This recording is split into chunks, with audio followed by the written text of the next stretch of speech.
안녕하세요, 모터시티입니다. FA 시장이 열린 지 벌써 5일이 되었는데요. 첫날은 다소 조용했지만 둘째 날부터 각종 소식들이 터지면서 디트로이트의 로스터 윤곽이 점점 잡혀가기 시작했습니다. 그럼 이번 주에 있었던 각종 FA 관련 소식과 디트로이트의 향후 무브에 관해 얘기해 보도록 하겠습니다. 준비되셨죠? FA 시장 개장 전날 가장 먼저 들려온 소식은 바로 케빈 허더와의 재계약 소식이었는데요.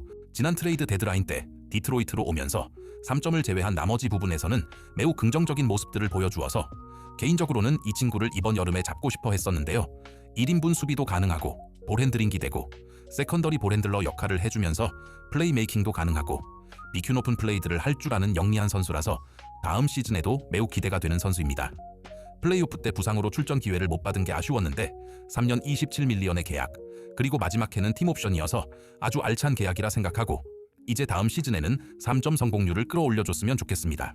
다음으로는 팀옵션을 실행해야 했던 선수들에 관한 건데요. 바로 데이니스 젠킨스와 톨루 스미스입니다. 두 선수 모두 지난 시즌 최 2웨이 계약자로 시즌을 시작했다가 정규 계약으로 전환했는데요. 이번에 팀옵션을 실행하면서 다음 시즌에도 정규 멤버로 볼 수 있게 되면서 2웨이 계약 신화를 이어가게 되었습니다. FA 시장 개장 1일차 때 듀렌에 관한 이야기가 있지만 그건 조금 이따 더 자세히 다루는 걸로 하고, FA 시장 2일차에 있었던 이야기를 먼저 얘기하자면 바로 존 콜린스와의 계약 소식입니다. 디트로이트는 4번 보강을 위해 해리스보다 5살 어리고 해리스의 지난해 연봉보다 8밀리언이 적은 3년 51밀리언의 금액으로 계약했습니다. 해당 계약은 첫 해가 풀보장이지만 두 번째와 세 번째 해는 비보장이라 작년 덩컨 로빈슨의 계약과 동일한 형태의 계약이라 부담이 없는 계약입니다. 랭던 체제 이전부터 꾸준히 디트로이트행 루머가 있었던 존 콜린스가 드디어 디트로이트로 오게 된 것인데, 참고로 콜린스의 에이전시는 커닝햄과 동일한 엑셀 스포츠 에이전시이기도 합니다. 해리스에 비해 확실한 업그레이드냐고 물으신다면 일단 반반이라고 할 수 있겠습니다. 스스로 샤크 레이팅이 가능한 해리스와 달리 콜린스는 캐치앤슛과 라페스 받아먹기에 더능한 선수라 이 부분을 어떻게 해결할지는 시즌이 시작되면서 지켜봐야 할 것 같습니다. 수비도 썩 좋은 유형인 선수는 아니라서 듀렌과 함께 한다면 이 둘의 프런트코트 수비를 위해 아사르 탐슨이 고생 좀 해야 할 그림이 그려지긴 하고요. 반대로 장점으로는 디트로이트가 올 시즌 보여준 약해진 보딩 장악에 있어서 콜린스의 운동 능력을 바탕으로 한 공격 리바운드 참여가 기대되고, 이전에 언급한 캐치앤슛 3점이 올해 41.7%, 양코너 3점이 43%였던 만큼 스페이싱에 있어서 도움을 줄 것으로 기대해봅니다. 그리고 재밌는 건 콜린스의 계약이 단순 FA 계약이 아닌 5팀이 연관된 트레이드의 일부라는 겁니다. 정황상 이 트레이드와 관련된 팀은 디트로이트, 클리퍼스, 멤피스, 댈러스, 그리고 오클라호마인데요.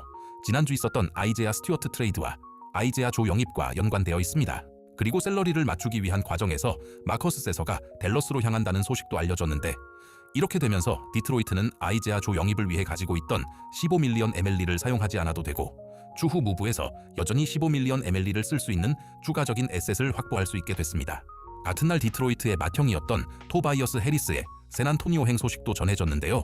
디트로이트는 그에게 백업롤과 계약 기간 중 1년만을 보장한 것으로 알려졌는데, 디트로이트로 돌아와서 위닝 컬처 만드는 데 고생했고 샌안토니오에서도 좋은 활약해줬으면 좋겠습니다.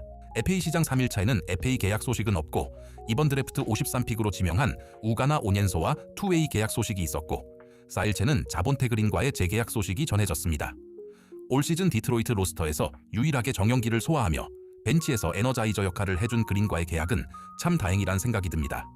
라커룸에서 분위기 메이커, 그리고 코트 안에서는 훌륭한 운동 능력을 바탕으로 한 터프한 수비력으로 팀의 사기를 올리는데 큰 역할을 해준 베테랑이었기에 잘 잡았다 생각합니다. 특히 올해 눈에 띈 건 발전한 3점 슛인데 양코너 3점 성공률이 44%였고 캐치앤슛 3점이 38.6%여서 다음 시즌에도 3&D로서의 역할을 기대해봅니다. 이제 마지막으로 다룰 내용은 바로 제일런 듀렌의 이야기인데요. FA 시장 개장하기 전만 해도 좋게 합의하고 끝날 줄 알았던 협상이 듀렌 에이전트의 무능한 객관화와 노이즈 마케팅으로 지연되고 있습니다.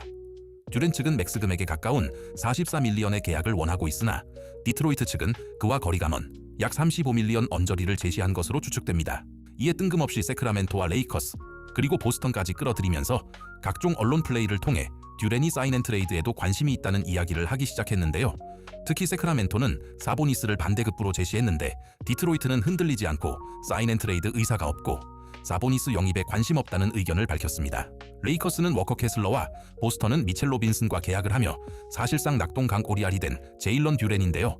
듀렌의 에이전트는 휴스턴의 타리슨의 에이전트이기도 한데 작년 여름에 타리슨에게 제시되었던 100밀리언 계약을 거절하고 이번 여름에 무려 20밀리언이나 깎인 80밀리언의 계약 도장을 찍을 정도로 무능함을 증명해주고 있어서 시간을 끌면 끌수록 듀렌츠에게만 불리한 현 상황이 언제까지 지속될지는 다음 주까지 지켜봐야겠습니다. 앞서 이야기한 오각딜에 관해서 최종적인 건 현지 시간으로 7월 6일이 되면 확실한 윤곽이 나올 것으로 예상됩니다.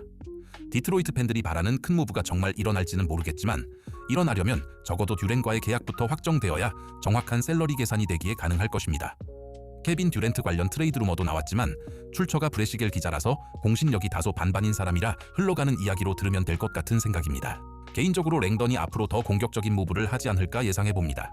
팀의 코어 멤버 윤곽을 잡았고 드래프트에서 오코리를 지명하기 위해 픽업 트레이드를 했던 것처럼 더 공격적으로 나올 것 같고 적어도 트로이 위버와 달리 랭던은 현재까지 자신이 뱉었던 말들을 실제로 행동으로도 옮기고 결과물을 보여주었기 때문에 일을 참 잘하고 있다는 생각이 들고 어떤 무브들을 생각하고 있을지 기대가 됩니다. 더 자세한 이야기와 다양한 글들은 제 블로그에서 확인하실 수 있으니 참고해 주시고요. 농구는 디트로이트.